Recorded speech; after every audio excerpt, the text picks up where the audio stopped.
Dear students, welcome to my YouTube channel integral science study. मैं doctor Jitendra Kumar आज आपको कक्षा 8वीं के विज्ञान के अध्याय 5 कोयला एवं पेट्रोलियम का भाग 1 करवाऊंगा। ध्यान से सुने। तो बच्चों, जैसे हम अपने दैनिक जीवन में अनेक वस्तुएं उपयोग करते हैं, जैसे हम कुर्सियाँ इस्तेमाल करते हैं, बेड इस्तेमाल करते हैं, धातु की बनी हुई अनेक वस्तुएं इस्तेमाल करते हैं, ईंधन का उपयोग करते हैं। कुछ चीज़ें ऐसी हैं जो हमें दिखाई नहीं देती लेकिन हम उनका भी इस्तेमाल करते हैं, जैसे वायु। जल का इस्तेमाल करते हैं हम, लकड़ी का इस्तेमाल करते हैं, कागज़ का इस्तेमाल करते हैं। ये सब चीज़ें क्या हैं? इनमें से कुछ चीज़ें मानव निर्मित हैं तथा कुछ चीज़ें प्रकृति से हमें मिलती हैं। प्रकृति से हमें मिलने का तात्पर्य है या तो ये पेड़ पौधों से मिली हैं, या जंतुओं से मिली हैं, या फिर वातावरण में ये चीज़ें मौजूद है जहाँ से हम इनको लेते हैं। ऐसे सभी वस्तुएं या सभी पदार्थ प्राकृतिक संसाधन कहलाते हैं जो प्रकृति में मौजूद हैं तथा जिन्हें हम अपने उपयोग के लिए इस्तेमाल कर लेते हैं। ऐसे संसाधन जो उपयोग करने के लिए परोक्ष रूप से हमें प्रकृति से प्राप्त होते हैं, उन्हें हम क्या कहते हैं? प्राकृतिक संसाधन कहते हैं। इनमें मुख्य रूप से वायु, जल जो कि वर्षा से भी प्राप्त हो सकता है, कुओं में मौजूद हो सकता है, नहरों में, झीलों में, नदियों में, कहीं पे भी मौजूद हो सकता है। वन्य जीव, जैव विविधता, खनिज और जीवाश्म ईंधन आदि, ये सभी क्या हैं? प्राकृतिक संसाधन हैं और ये हमें पर्यावरण से प्राप्त होते हैं। प्राकृतिक संसाधन उनकी उपलब्धता की दृष्टि से दो वर्गों में बांटे जा सकते हैं। पहला है अक्षय प्राकृतिक संसाधन, जिसको हम इनएग्जॉस्टिबल नेचुरल रिसोर्स भी कहते हैं। जैसा कि इसके नाम से ही हमें विदित होता है, इनएग्जॉस्टिबल, ये कभी भी ख़त्म नहीं होंगे। चाहे हम इन्हें जितना भी इस्तेमाल करें, ये ख़त्म नहीं होंगे। इसीलिए इनका नाम अक्षय प्राकृतिक संसाधन है।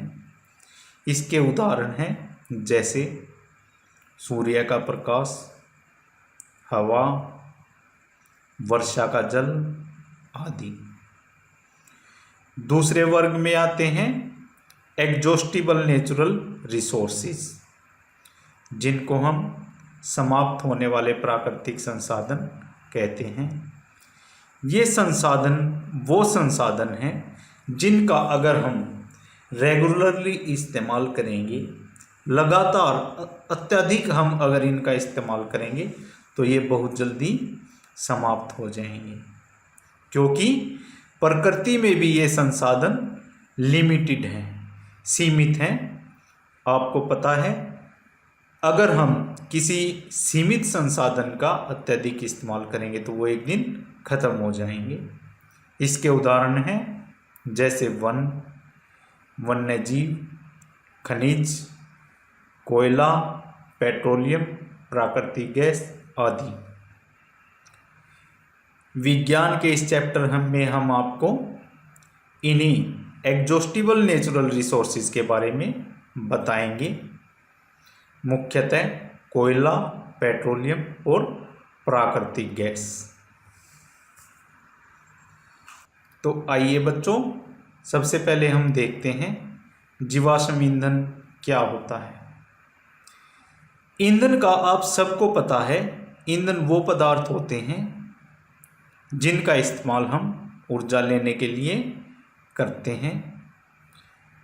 जीवाश्म ईंधन से हमारा तात्पर्य उस ईंधन से है जो सजीव जीवों के मृत अवशेषों से बने हुए होते हैं। इन्हें हम फॉसिल फ्यूल्स भी कहते हैं और इसके उदाहरण हैं कोयला, पेट्रोलियम और प्राकृतिक गैस। आइए इनको एक एक करके स्टडी करते हैं, ये कैसे बनते हैं, इनका क्या इस्तेमाल होता है। चलिए, पहले नंबर पर आता है कोयला। कोयला एक काले रंग का कठोर पत्थर जैसा पदार्थ होता है। ये सभी बच्चों ने अपने जीवन में देखा होगा, क्योंकि इसका इस्तेमाल हम घरों में भी ईंधन के रूप में अंगीठी में करते हैं। ये एक जीवाश्म ईंधन या फॉसिल फ्यूल होता है।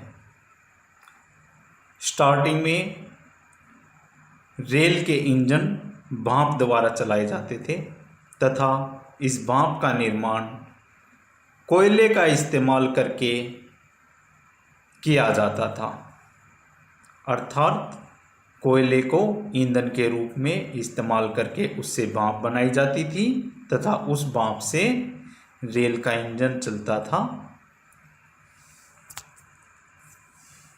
अब आता है कोयले की कहानी। कोयले की कहानी में हम आपको बताएंगे कोयला कैसे बना। पृथ्वी के निचले जलीय ग्रहण क्षेत्रों में बहुत ज़्यादा जंगल हुआ करते थे। किसी कारण से, प्राकृतिक परिक्रमों से या प्राकृतिक आपदाओं से, जब ये जंगल मिट्टी से ढक दिए गए या फिर जमीन के नीचे दब गए और जैसे जैसे समय बीतता गया इनके ऊपर मिट्टी की और ज़्यादा परतें चढ़ती चली गई। लगभग 300 मिलियन वर्ष यानी कि लगभग 3000 लाख साल इस प्रोसेस में लगे कोयला बनने में। जैसे जैसे इन वृक्षों पर मिट्टी की परतें चढ़ती चली गई, उससे अत्यधिक दाब बढ़ गया तथा ताप भी बढ़ गया। अत्यधिक दाब तथा ताप बढ़ने से ये सब पेड़ पौधे कोयले में परिवर्तित हो गए। कार्बनीकरण या कार्बोनाइजेशन। कोयला बनने के लिए अत्यधिक समय लगा और ये एक बहुत ही धीमा प्रोसेस है। कोयला मुख्यतः कार्बन का ही एक रूप है, इसलिए कोयले के बनने के इस प्रक्रम को हम कार्बनीकरण या कार्बोनाइजेशन कहते हैं। जैसा कि आप इस चित्र में भी देख सकते हैं, वन के जो पेड़ पौधे थे वो जमीन के नीचे दब गए। जैसे जैसे उनके ऊपर मिट्टी की परतें साल दर साल चढ़ती गई, वैसे वैसे उनके ऊपर दाब बढ़ता चला गया और ताप बढ़ता चला गया तथा 3000 लाख वर्षों में इस कोयले का निर्माण हुआ। इसी प्रक्रम को हम कार्बोनाइजेशन या कार्बनीकरण कहते हैं। नेक्स्ट आता है भाई कोयले का हवा में जलना। ये जो चित्र में आपको दिखाई दे रहा है ये एक थर्मल पावर प्लांट है जिससे बहुत सारी गैस निकलती हुई दिखाई दे रही है।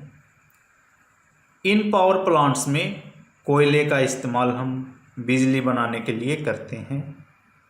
जब कोयले को हवा की उपस्थिति में जलाया जाता है तो उससे अत्यधिक कार्बन डाइऑक्साइड बनती है। ये कार्बन डाइऑक्साइड हमारे वातावरण में प्रदूषण का एक कारण है तथा carbon dioxide green house effect के लिए भी रेस्पॉन्सिबल है।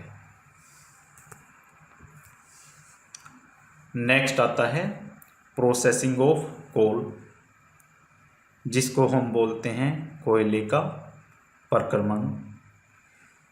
प्रोसेसिंग ऑफ कोल से काफ़ी सारे ज़रूरी उत्पाद प्राप्त किए जाते हैं जिनका इस्तेमाल हम अलग अलग चीज़ों के लिए करते हैं।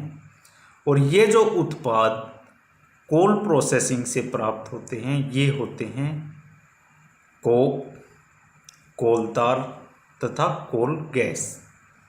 तो आइए चलिए देखते हैं इनका एक एक करके क्या इस्तेमाल होता है। तो सबसे पहले नंबर पर आता है कोक। कोक एक काले रंग का अत्यधिक कठोर तथा रंध्रयुक्त पदार्थ होता है। कोक कार्बन का लगभग शुद्ध रूप होता है, इसमें मिलावट नहीं होती।